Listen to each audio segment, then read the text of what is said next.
What's your whole name? My name is Mr. McLeod, bro. My name is Darnell McLeod. Okay, he gave me the wrong name. The jail employee goes to check with the officer who transported McLeod to the jail and asks for the sheet with the suspect's information. He said that's not his name. He's not Darnell Smith? No, it's not. The officer gets in the car to check McLeod's date of birth and social security number.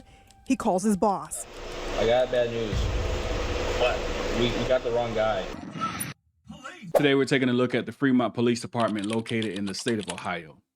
Now, imagine you're at work at your business where you've lawfully done business for a little over 5 years. And then one day the police just show up at your establishment and state that you have warrants for your arrest for drug trafficking. Let's check this out. A Fremont business owner was arrested and taken to jail in a case of mistaken identity. This happened over the weekend. And Fremont police launching an internal investigation now. 13 Action News reporter Alexis Means has the story you'll only see right here. The business owner says that he was handcuffed and embarrassed in front of his customers for a crime he did not commit. This is body cam video of Fremont police officers going into Darnell McLeod's restaurant, arresting him. I got some bad news for you. You have a warrant for your arrest. For what? For drug trafficking. Everything about this case is wrong, from the fact that they arrested the wrong guy to the point where they actually served the warrant. We've seen police way more aggressive in simply trying to ID you. Now they're supposedly serving felony warrants on a guy who's a known drug trafficker, but they're just so relaxed. Now, the crazy part is this. As I stated, we've always seen police way more aggressive when trying to get your ID, but here's the perfect time. They should have actually found out who this guy really was, but they didn't. Officers go behind the counter and handcuff the man. In the video, you can hear the officer call him by his first name. Darnell, you have a warrant, Darnell. 13 Action News reviewed multiple body cam videos, and the officers never asked for the man's last name. They didn't ask for ID. They didn't ask for they didn't ask for my name. Police walked the man out of the restaurant in front of all of his customers. He was outraged and asked to see the warrant. What am I getting locked up for? What did y'all show me? It's for the county. The county's going to serve it to you at the jail. McLeod fought back tears as he watched the body cam with me. You know, I haven't did nothing. I worked for over 5 years here in Fremont. You know, so I haven't did nothing. And then for that for them to come in there and say I had 2 F1s for drug trafficking, especially in front of all my customers, it just surprised me. Show me the warrant. McLeod was never booked in the jail. A Sandusky County jail employee realized Fremont police had the wrong guy after she called him Mr. Smith, the name of the suspect who was supposed to be arrested. My name ain't Mr. Smith. What's your whole name? My name is Mr. McLeod, bro. My name is Darnell McLeod. Okay, he gave me the wrong name. The jail employee goes to check with the officer who transported McLeod to the jail and asks for the sheet with the suspect's information. He said that's not his name. He's not Darnell Smith? No, it's not. The officer gets in the car to check McLeod's date of birth and social security number. He calls his boss. One of the reasons I wanted to cover this video is because I had the exact, well, almost an identical situation, pretty similar.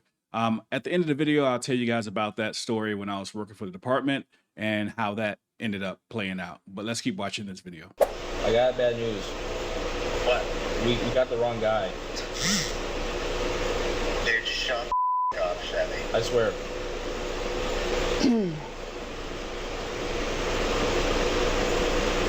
He is Darnell McLeod, and it was Darnell Smith. His supervisor tells him you have to let him go. The officer walks in the jail to talk to the innocent man. He said his lieutenant told him, or sergeant or whatever, told him to give me a ride back wherever to my restaurant.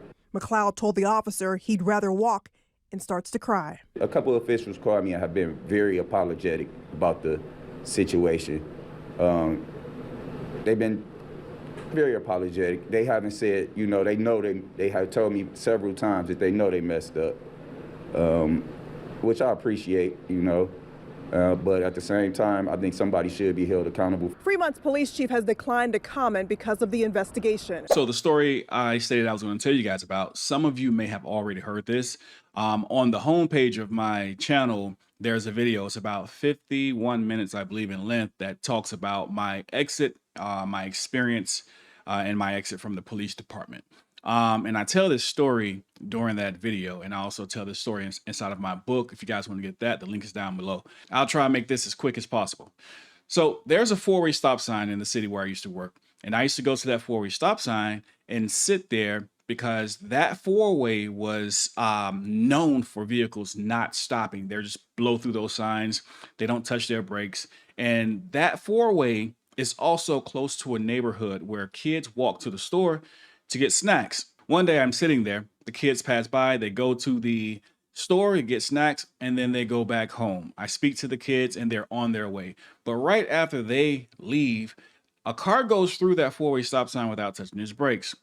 I get behind the car, I attempt to pull the car over. The car does not initially pull over, but drives about 2.5 miles down the road and eventually pulls into a McDonald's, where I get out with the vehicle and discover that there's all type of things going on with this vehicle. Ultimately, that driver was placed under arrest for a lot of other things that were happening.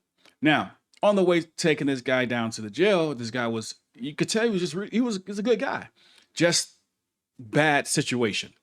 Long story short, when he was arrested, before you go to court, at least in that city, before individuals were going to court, about 3, 4, 5, sometimes 6 months. Like, it was a long gap in time. The system was so backed up. This was around the COVID time as well.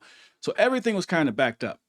But for this particular case, this guy was in court a month later and he didn't show up for court. Therefore, a warrant was issued for his arrest. And the warrant was given to me by the judge. I knew exactly where he worked, that McDonald's. So therefore, I, myself, and a couple other officers, we go to serve that warrant. We arrest him. We get him down to the police station just to find out the warrant is wrong. The court system had it mixed up. He was not supposed to be in court until April. This was now February. It's actually Valentine's Day. So he wasn't supposed to be in court until April. And same thing. We went to his job.